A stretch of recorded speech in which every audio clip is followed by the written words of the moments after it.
Hey y'all, it's SheRea. What's up? Back with another video. Hope you are doing well. Today we'll be talking about items that I returned, beauty products that, just wasn't giving what they were supposed to have gave. So instead of keeping them in my house and letting them sit on my shelves and take up space and all that stuff, I return them. I'm a big returner. I'm big on that. I know a lot of y'all don't know this, but you can return beauty products that you try. A lot of these companies have great return policies. For instance, Ulta has like a 3-month return policy.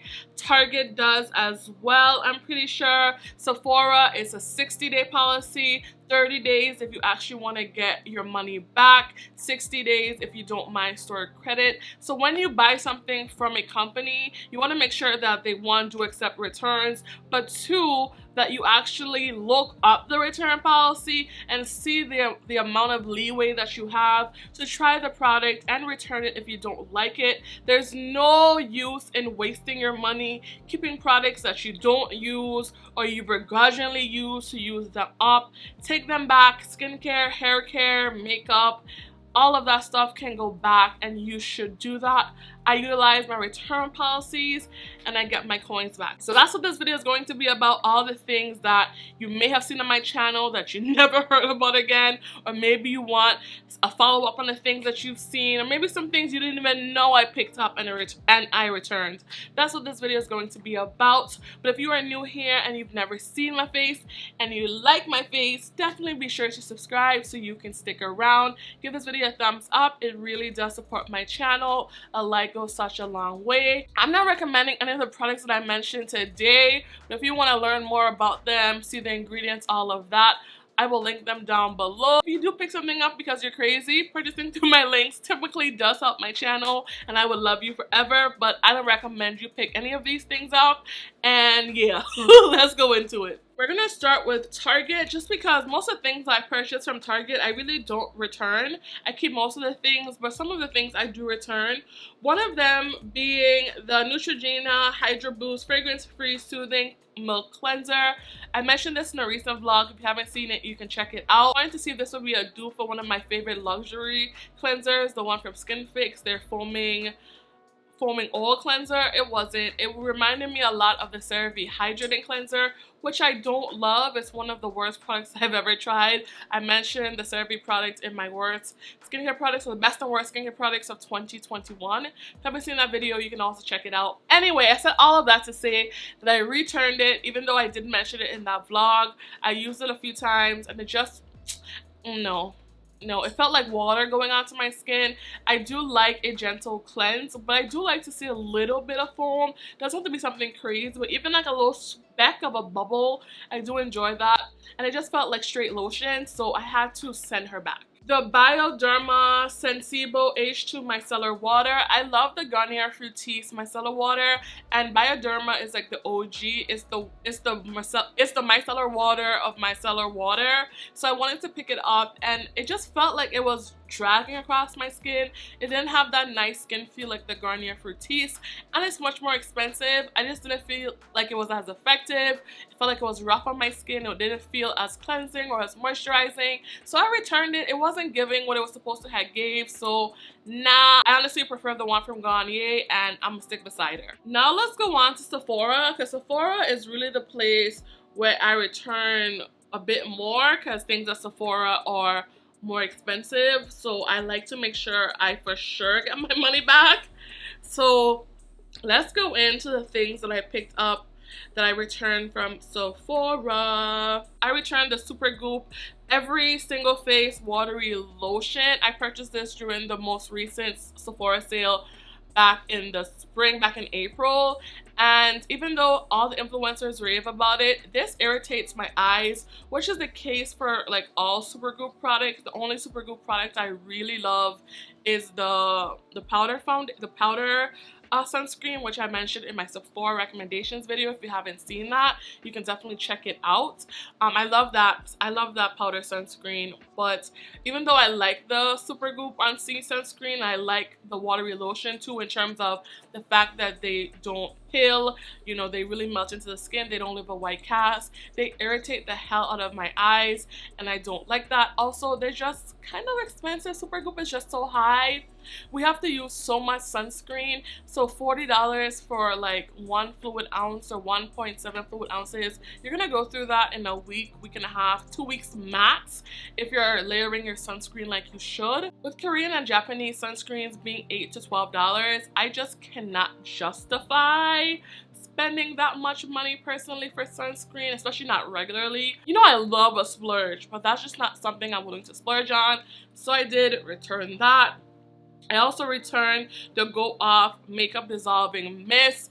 My girl Denise Adore put me onto this. I also heard Trixie Mattel. I'm really into Drag Race, if y'all don't know. Like, RuPaul is everything. Problematic, like all of our faves, but I love RuPaul. But anyway, Trixie was talking about this, and Denise. I don't like it because I don't really feel like it melts down makeup in the way that a cleansing balm does.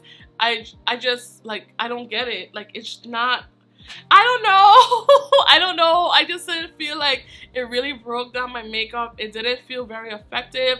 I also can't stand the one size fragrance. It's just so strong. And I don't have like sensitive skin or a sensitive nose per se, but it's just too much. So I had to return that one. I didn't feel like I really needed to keep it. I didn't, no. The answer is no. I also returned the Danessa Myricks Balm Contour that I hauled back in April as well. I just felt like this looked muddy on my skin. I don't know, I just am not a master of like cream contours. I still need to like figure those out. Powders just work so much better for me, and even though I wanted to like it because Danessa Myricks is a black owned brand, I didn't like it, so I returned it. I do enjoy the blurring balm powders, but the cream contour, I didn't like it, although people like stand for it. Also returned the one size Until Dawn Mattifying Spray. That's been getting a lot of hype too, and I couldn't get past the scent. I sprayed it on my face, and it just felt like too much going on my face. I don't know if I was just in a mood where I was like, no, return. Maybe I'll pick it up to try it again, but it has such a strong fragrance.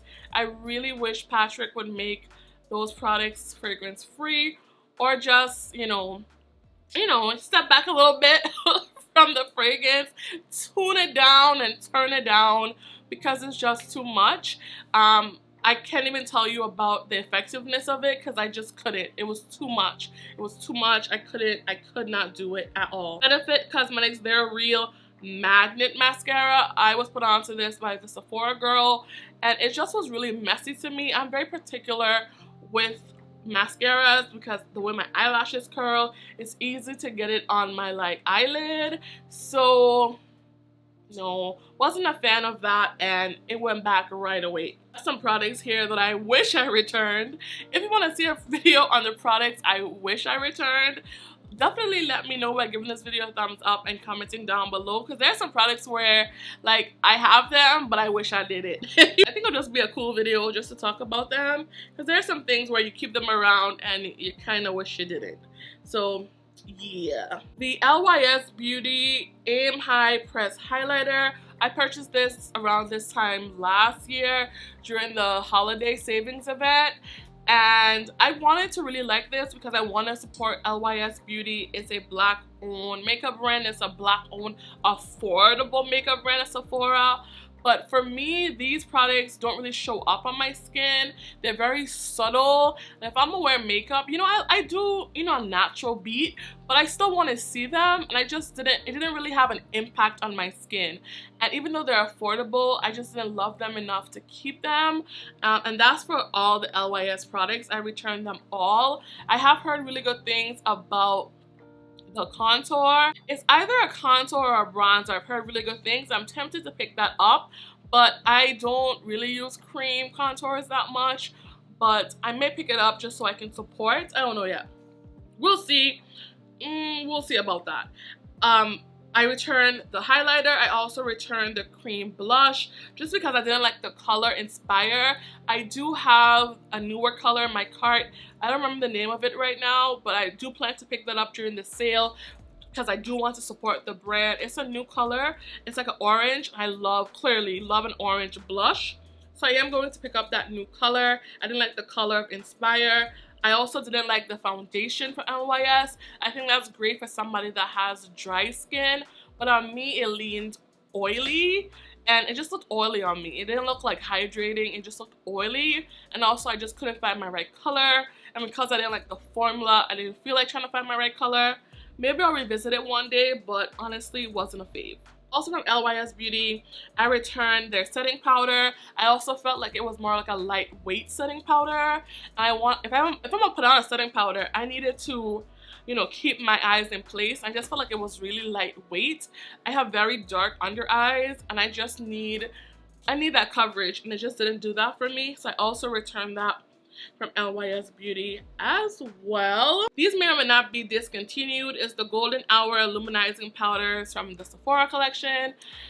These also did not really show up on my skin. I had really high expectations for them because they looked pretty in the pan, but on my skin they weren't really giving. So I returned both of them. I purchased two colors, Dawn and High Noon, and I took them back right after I did that Sephora haul last year. So those had to go back. Sephora collection retractable rouge gel liner in molasses. This is a brown girl staple and I do not like it. I realized that I don't like liquidy lip liners, or the ones that are really smooth, and basically I like a MAC lip liner or an NYX lip liner, the one that are kind of like harder, like a pencil, where it's kind of stiffer and it stays on the lips. The Sephora molasses liner for me kind of glides across my lips, and therefore it defeats the purpose because it doesn't stay in place. So how will it allow the lipstick or the lip product to stay in place if it won't stay in place on my lips? So not a fan of that product, although I know everyone loves it. I picked it up because of my girl Tara Brown, but Tara, girl, no. No, I don't like it. I ain't like it, yo. I ain't like it. This is the last thing I'm going to mention today because we've gone all the way back to October 2021, so this is over the last year. This is the NARS Soft Matte Complete Concealer. I thought it was similar to my OG MAC Studio Finish Concealer, which I love. I love using this on my eyebrows. I used it today. It keeps them nice and clean. I thought this was going to be like not a dupe but something similar that I could find at Sephora, and it just moves around too much. I'm pretty sure it would make a nice spot concealer, or maybe something to use under my eyes like as a really heavy duty concealer, but as something for under the brows, I want something stiffer, and the Studio Finish is nice and thick and stiff, and it doesn't move, and it makes my brows look super clean and precise. And I know people use NARS in that way, but it just glides across my skin personally. I don't know if it's all that damn sunscreen, but I'm not a fan of it, so I returned it. I may pick it up in the future for a different purpose, but for the purpose that I picked it up for, which was my brows, I did not like it for that. That's just my opinion, and I'm not taking it back. I said what I said. I mean that for every product in this video. A lot of times as influencers, we tell y'all to buy this, we tell y'all to buy that, or you have to get it, I'm obsessed. But everything is not a rave, everything is not an obsession, and some things do not stay in my house more than a week. And these are those items. I hope you enjoyed this video. Let me know what you want to see next. I think that's it. Thanks you guys so much for watching, and I'll see y'all later. Peace. Bye y'all.